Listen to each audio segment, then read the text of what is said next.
Quand vous voyez la traverse de la planche, quand vous voyez les retenues d'eau qui étaient là, les chutes d'eau, et que vous pensez que jusqu'au 19e, même, oui, jusqu'au 19e, il y avait les lavandières qui lavaient leur linge, qui rinçaient leurs draps, qui lavaient leurs draps dans le fleuve, sur le bord du fleuve. Vous vous dites qu'on a beaucoup de travail à faire pour redonner vie à tout ça. Mon père me racontait, parce que quand il était jeune, il montait tout le long de la vallée de l'Uvonne. En fait, il y avait des joutes qui se passaient à Auriol.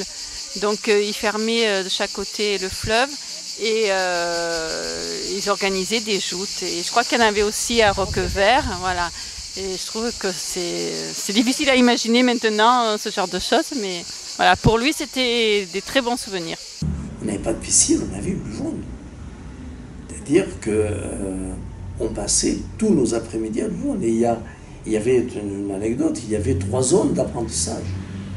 Il y avait le gravier, donc, qui est après le boulodrome, parce qu'il y a beaucoup de limons, beaucoup de gravier, et il y a très peu d'eau. C'est là où on apprenait à nager.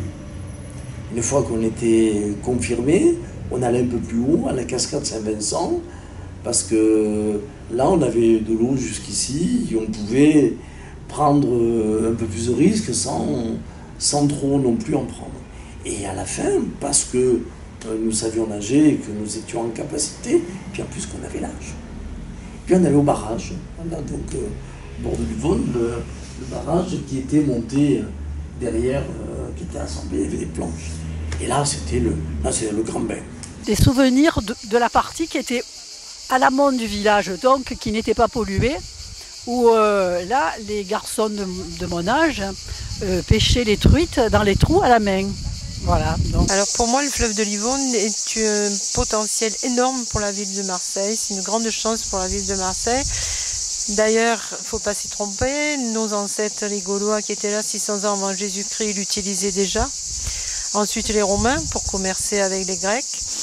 Ensuite, dans les années 1020, entre 1020 et 1030, les moines de Saint-Victor, qui étaient de grands propriétaires, ont construit des moulins tout le long de la vallée. Cette vallée n'a cessé de croître, de se développer.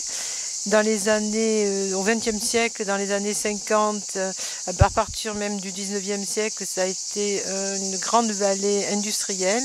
Il y a un quartier qui est au-dessus du lavoir, dans un petit coin, qui s'appelle Sientado. C'est-à-dire, c'est là que l'on étend le linge. C'est-à-dire que c'est un étendage public qui a disparu.